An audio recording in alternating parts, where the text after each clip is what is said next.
All right, guys. You know how I always tell you that first of all, if you clicked on this video, you're planning to run a 5K next weekend. You're always doing things at the last minute. Oh, of course, I get it. But the truth is, a 5K is almost close to nothing. It's close to what everybody should be doing on a day-to-day basis, and maybe not running it, but walking it. So, for example, 5K is 3.1 miles. Okay, I walk 3 miles every single day. 2 miles sometimes when I'm lifting weights, and then 3 miles every other day, up to 4 miles. And then I run my 5 miles, and I've ran half marathons on the weekends and things like that. Whatever. We're not gonna get into that right now. But how to run a 5K every weekend is simple. You don't have to be a runner, but you can implement it as a physical activity. Like if people play sports and they implement sports into their routine for their cardio, you can implement a 5K into your cardio. So, for example, how I started doing it is I got into a motorcycle accident, decided to change my life. I'm like, okay, I have to start running. I want to start running. It's the simplest way to build discipline, build my mindset stronger, get better at losing fat, get better at having better stamina for the gym, things like that. So my first time running, I ran actually 5 miles after my accident, and everything was hurting.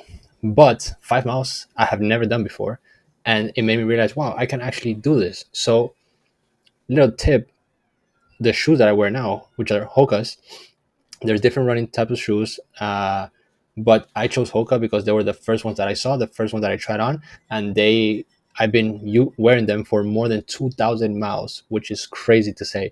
And I've had around six pairs, so every like 500 miles or 300 miles, I change them, and you go changing shoes as the mileage grows and things like that.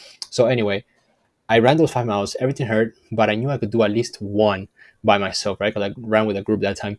So I ran 1 mile by my house, and I would count the mile as soon as I stepped out of my house. I would count the mile, and I would run around, come back. Okay, I did 1 mile. Next day, I was like, okay, let's do it again. And it's just trial and tribulations, just like everything else, and you have to really want it. Now, the 5K is 3.1 miles. By the time I ran 5 miles, which I really pushed myself there, I started running just a mile and a half, and I would stop, stretch for 5 minutes, no less, no more, and then I would run back another mile and a half. That was already 3 miles. 5K is 3.1. So that became a regular routine for me. Now I'm not saying it has to be a regular routine for you, but it became a regular routine for me, and I loved it. So I was running a 5K every other day in less than 2 weeks. You don't have to run every single day, but implement that cardio of 2 to 3 miles walking 3 times to 4 times a week, and every other day, or like 2 times a week. Let's say, for example, on a Wednesday and on a Saturday, go for a 1 mile jog or a 1 mile and a half jog, and work your way up. Run for 1 mile, stop for 5 minutes, stretch, catch your breath, breathe in, breathe out, and then go back home. And make sure you're doing it from the doorstep of your house, so you know that when you get to point A to point B, once you go back to point A, it's gonna be at your doorstep, and you won't have to walk to your car or do this and that. No, just make it simple for you. Make it achievable. Like it's a short-term goal for long-term success, a long-term goal, right? So that's how I started. I started running 1.5 miles. I didn't know how to run, so it was kind of I still don't know how to run. I just run. So it's as simple as that. Just run. Just push yourself. Build your mind to just go further every single time, or to where that goal is, right? So for the shoes, I wear the Hokas. You have to make sure you use good shoes. You don't want to run in Vans. You don't want to run in shoes that are not meant for running, especially if you're running on trails or if you're running on concrete, if you're running on the treadmill. There's shoes for different types of ground, and like getting impact on your knees, on your quads, and things like that.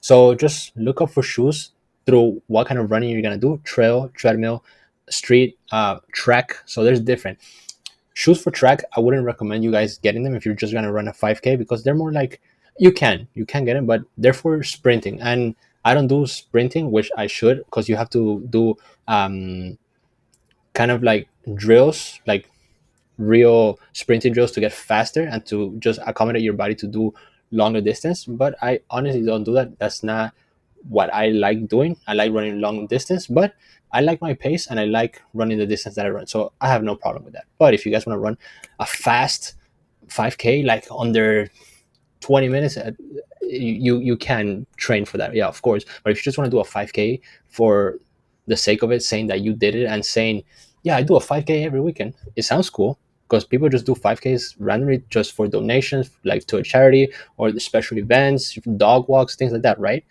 But saying, yeah, I run a 5K every weekend, it just sounds cool, but it also sounds like you're disciplined. You're doing something every single weekend. Like, oof, not everybody's doing this. And if you could do it every single day, even better. But let's stick to the weekend for now. So that's exactly how you should do a 5K.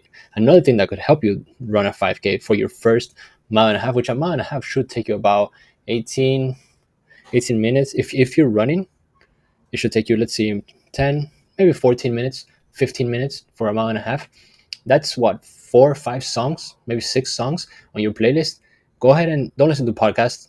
I tell you guys to listen to podcasts and things like that. But if you're just running that short distance, don't listen to podcasts. Listen to music that's it has a heartbeat like a very like dubstep, like because your brain is just like triggered to go faster or like go harder, and you're gonna get that instant motivation through like dubstep or like hardcore metal or something that just bumps you up. Like for me, I had a playlist of like Ultra Music Festival after movies. I love their after movies just because their drops and their sync in music is great, so it helped me actually run, and I still listen to those to this day. So that's another cheat code. Each after movie, like Ultra after movie, is like 15 minutes long or 12 minutes long or 17 minutes long. So it's really like an upgoing beat that keeps you going. And since you're just listening to music, you're just in the zone, and it's really gonna help you run that 1 mile and a half, and then come back and listen to the other after movie or whatever. Like you choose your own music, but choose something that's gonna trigger that response in you. Like yes, I can go harder, and just keep going. Don't listen to podcasts when you're running under 30 minutes. Okay, it just makes no sense. How to adapt it and add it to your schedule. So these are my notes, by the way. So how to adapt it and add it to your schedule is just, when do you lift weights? When do you work? What times do you work? Just try to do it try to implement it into your routine when you know you have the energy for it, or you can drink some caffeine, like a pre-workout, or if it's gonna be an intense like sprint or like long distance, more than 1.5, you want to run the 3 miles all in one, you can drink a pre-workout, some caffeine here and there, and just to give you that boost. And also, if you work or if you lift weight, like let's say for example you have to go to work and you lift weights like at 7 in the morning, don't go and run 3 miles right after your workout. It's just like high intensity, and high intensity it's not really gonna work. So you have to separate your workouts a little bit.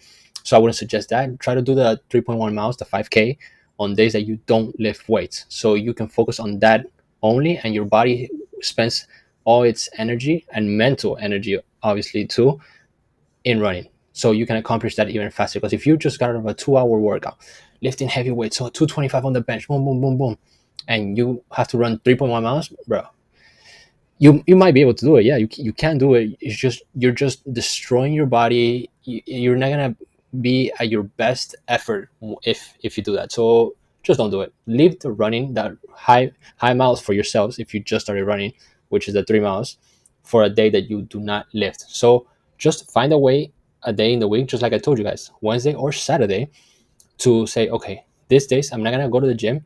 I'm just gonna focus on being outside, taking in the sun, and going for a 5K.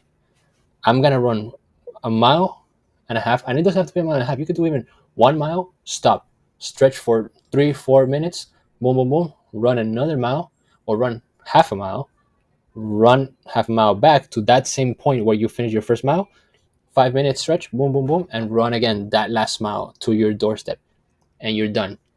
You will realize soon enough that, wow, I can do this easily every other day, or I can run more. Or like, if you're not a runner, you don't want to be a runner, you don't want to get too skinny because you lose so many calories, blah blah blah, then don't do it. Just do the 5K every weekend, and just leave that Saturday to run, just to feel accomplished, to feel like you did something, and the benefit of just doing this every weekend, if you're not running, I fell in love with running, and I just love running long distance, and I'm working to run half marathons every weekend again. Just like you guys know, we're on a journey to 1,000 miles this year. Let's see if we can make it. We will make it. And but the benefit of just doing it, running the 5K every weekend, is just, it keeps yourself active, it keeps yourself motivated, it keeps yourself in check with your physical activity and your fitness. Like, there's no downside to running a 5K every weekend, but there is a downside to sitting in the couch watching Netflix and just eating a huge breakfast, high calories, and then doing nothing throughout your day, or eating brunch on a Saturday and drinking alcohol, margarita or pina colada at 12 in the afternoon with your friends at brunch. Like, dude, I'd rather go run a 5K, feel accomplished, and then just walk it off, and then I earned my burger, and then I earned that pizza later in the afternoon when there's a UFC fight or something. Like, make sure you earn your stuff, like your rewards. Just make sure they're worth it. Like, you're doing it with a cause. You're doing everything with intention. Because if not, that's just how you downfall. Because then you're trying to get rewards, but you didn't work for them, and then you're just sitting in a train of like nothingness. Like, you're gonna look back and you're like, damn, I haven't accomplished anything. How did I get here? And then you will never learn to look forward to something.